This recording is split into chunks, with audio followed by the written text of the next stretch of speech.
We will just take a quick recap of what we studied in the previous class. The last class, we essentially delved into a celebrated experiment which is known as Young's double slit experiment, that is regarded as one of the all-time 10 best, most beautiful experiments that have helped perceiving the design of nature. Let's go a little behind in history to understand the importance of this work. Late 17th century,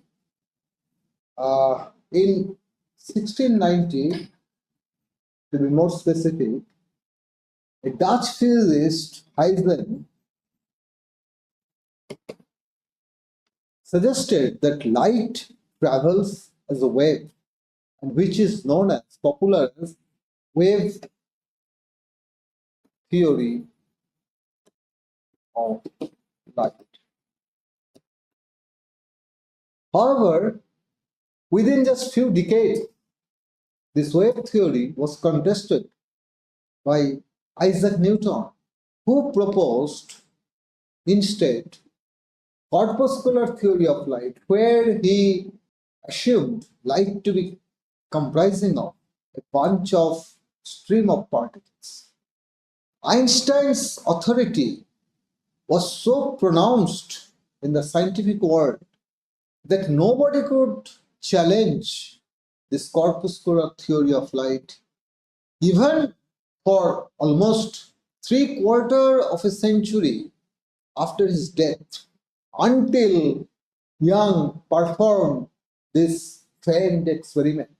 The experimental system that he used to do this experiment was fairly simple. He used a we have studied all this, so I'm just giving you a brief summary. He used an opaque barrier into which two slits were etched. I'm showing you in 2 dimensions. So actually, these two slits would look like this.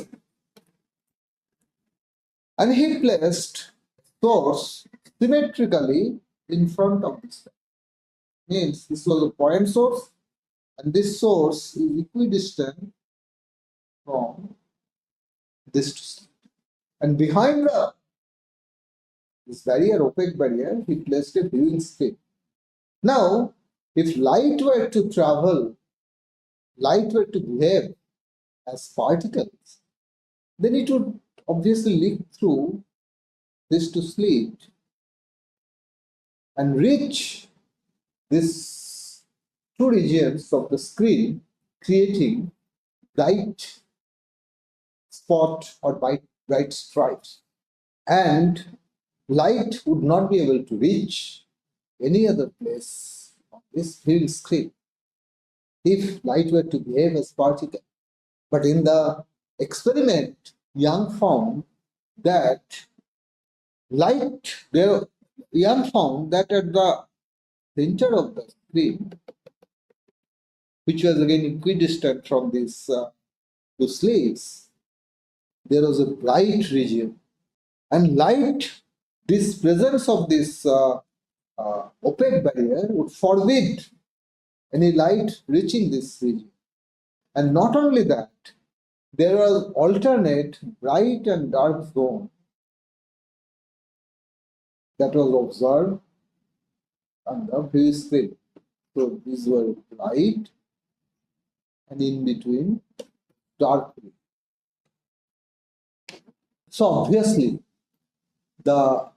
this observation could not be explained by considering this corpuscular theory which was proposed by Newton. But this observation can be explained if light travels as a wave. So for this, let us go to this illustration, which is wave theory based interpretation of the formation of alternate bright and dark regions viewing screen. So you see, this is our screen, and this is the source, and we consider the wavefronts emanating from this source and moving forward. These are the alternate crest troughs. Now, as these two slits are equidistant from the source, therefore, a ray of light originating from the same wavefront would simultaneously strike it, because this is equidistant from it. So the light will reach at the same time from the source. If it has started at a particular time, it will reach the two slits simultaneously. Now, according to Huygens' wave theory, these two slits now perform as two secondary sources and would emit their own sub wavelets in unison simultaneously. So these are the sub wavelets emitted by the upper slit, and these are alternate crest and trough. Blue color means these wavelets have been originated from the upper slit, and the red wavelets are originated from the lower slit. Now we know that at this point there has been a bright region, the viewing screen. Now see, this is equidistant from the two slits. So the two waves which will reach this point, they will be always in phase. For instance, you see on this line, all the points are equidistant from these two slits. And therefore, on this point, the crest of one slit meets with the crest of the other slit, or trough one slit meet with the trough of other slit. That means the waves always meet on this line, which is equidistant from these two plates in phase. That means they will interfere and reinforce each other. The intensity will increase at this point, and light would indeed reach which particle approach of light, corpuscular approach, it could not explain. And then let us turn our attention to the dark zone on the screen. Now, on this line, you would see the crest of one slit originating from one slit meets with the trough of the other slit. So that means the crest of one here lines up with the trough of the other, and vice versa, trough of the other and crest of. So that means they will annihilate each other. There will not be any energy at this region. There will be conservation of energy, of course. So the energy, the dark, actually appears as the energy, the intensity, the bright. Now you see, this is the wave theory based interpretation of Young's double slit experiment. So this actually re-established the wave theory conclusively and allowed the flow of knowledge ever since. Now, there is a very important conclusion that we can draw from this. That is, if we can express some analytical relation with regard to formation of dark and bright regions on the screen. For this, we consider this, take another closer look, the Young's double slit experiment. Now let us consider first this bright fringe. Now see, the two rays which have originated from the two slits, like this ray and this ray. Obviously, these being equidistant from the two slits, they have traveled equal distance. Therefore, the path difference of these two rays, as they starting from the slits, they reach this point, is zero. They have traveled same path. Therefore, we can say that when the path difference of these two rays that are interfering at the screen is zero, then you have a bright region of intensity. Similarly, if we turn our attention to the next bright fringe below the central bright region, here as you can clearly see,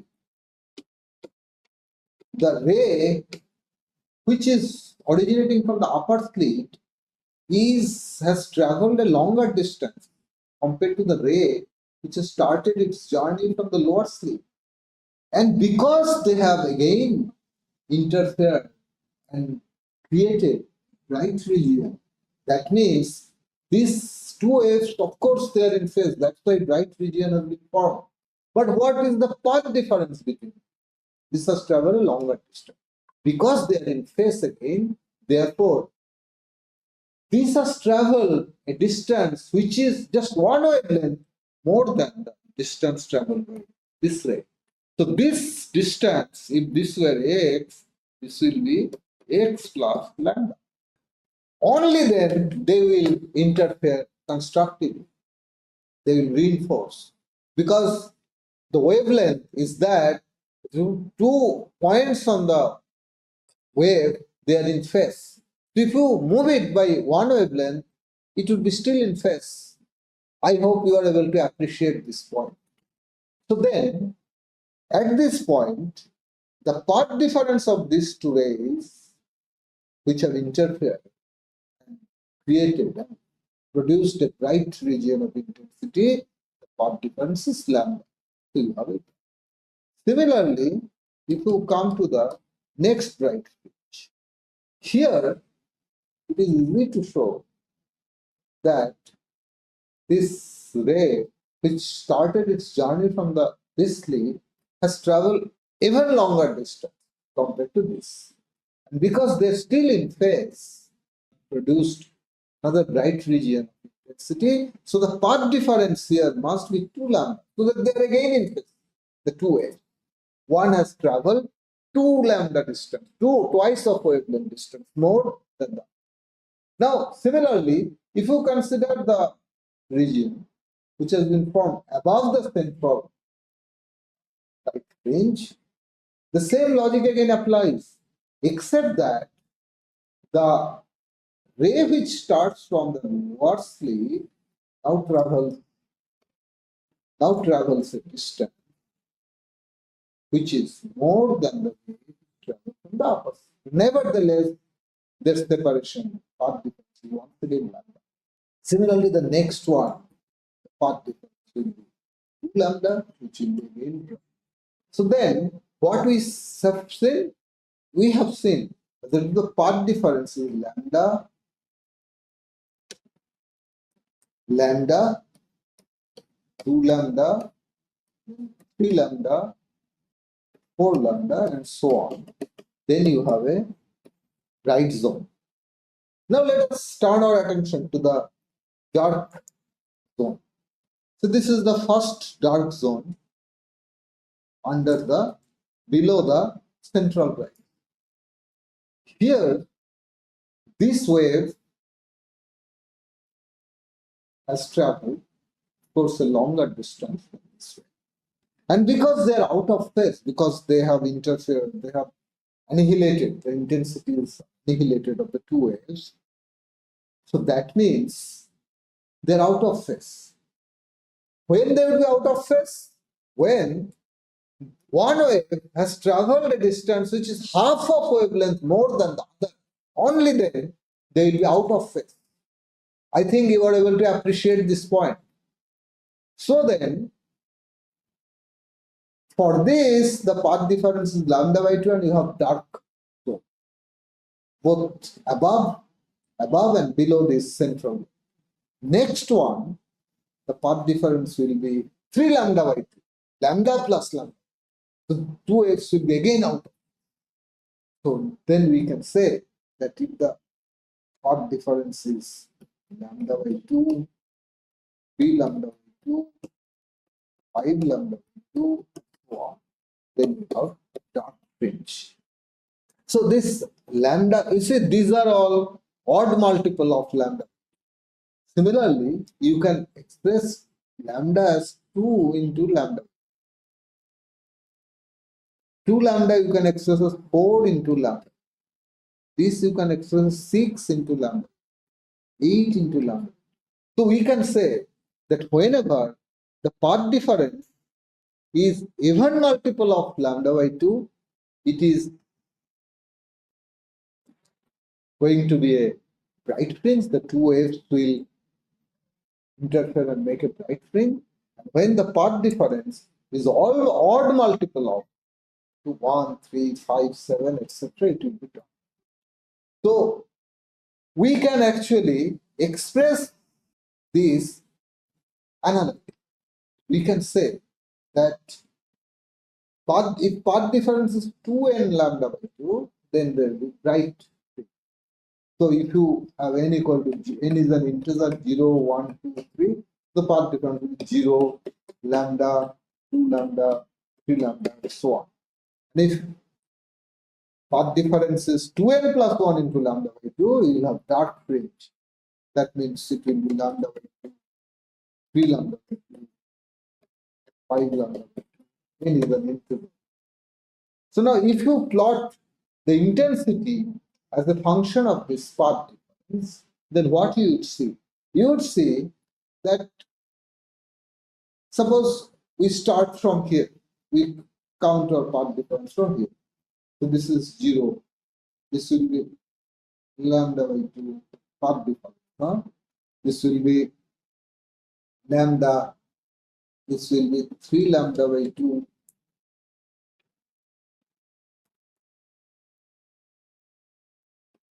Lambda by 2. So when the path difference is 0, intensity is maximum. It is the brightest spot. And when path difference is lambda by 2, the intensity is 0, complete annihilation.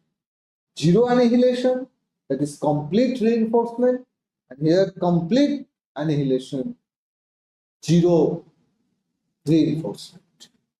But what happens for path difference lying in between?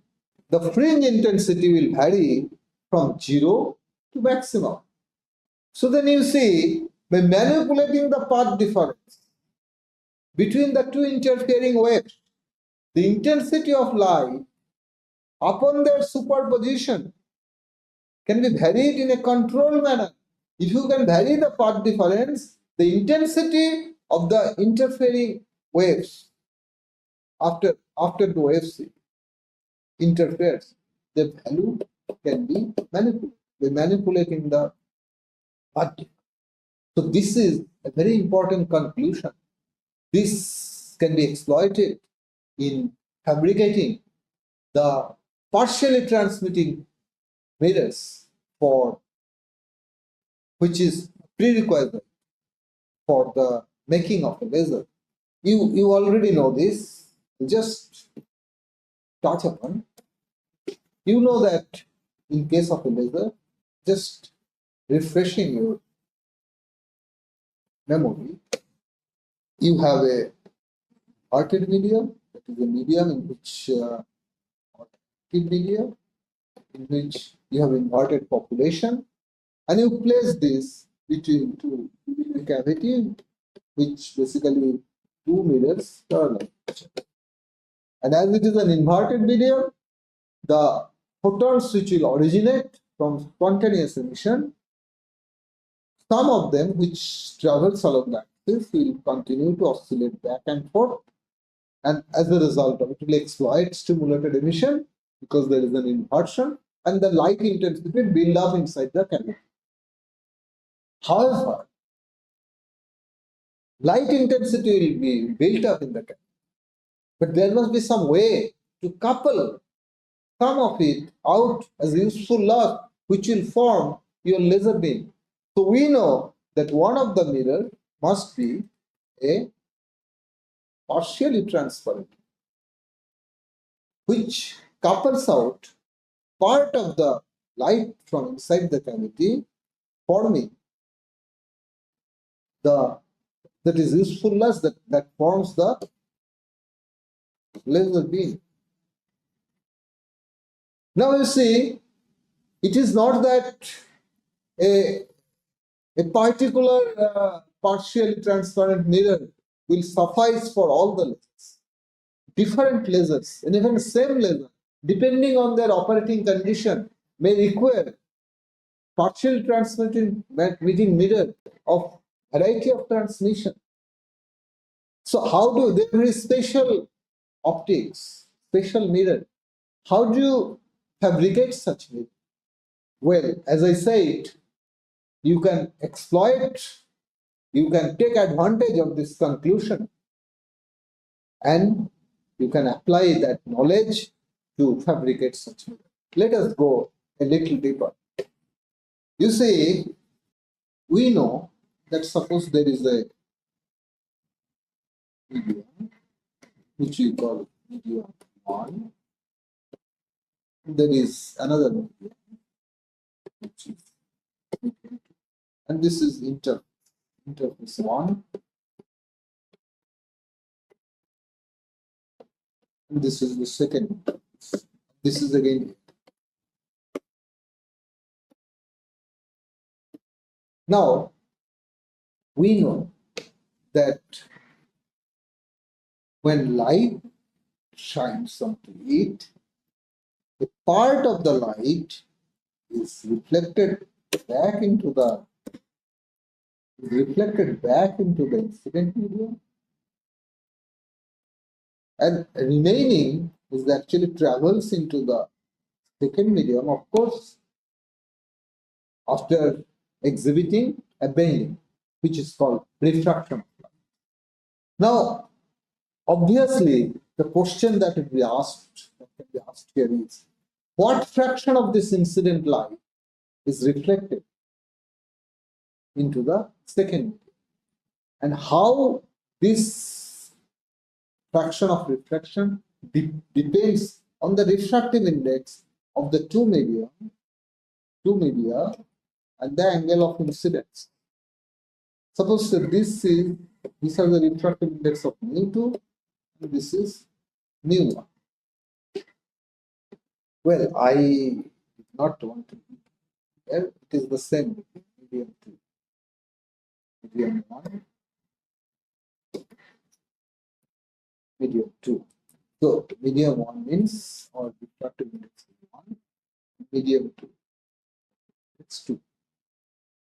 Fresnel, French physicist, was the first to derive an analytical expression of where he expressed the fraction of light that will be reflected from such an interface as a function of the refractive index of the two media and the angle of incidence. Now, without going into detail of that, let us consider special case where light shines normally,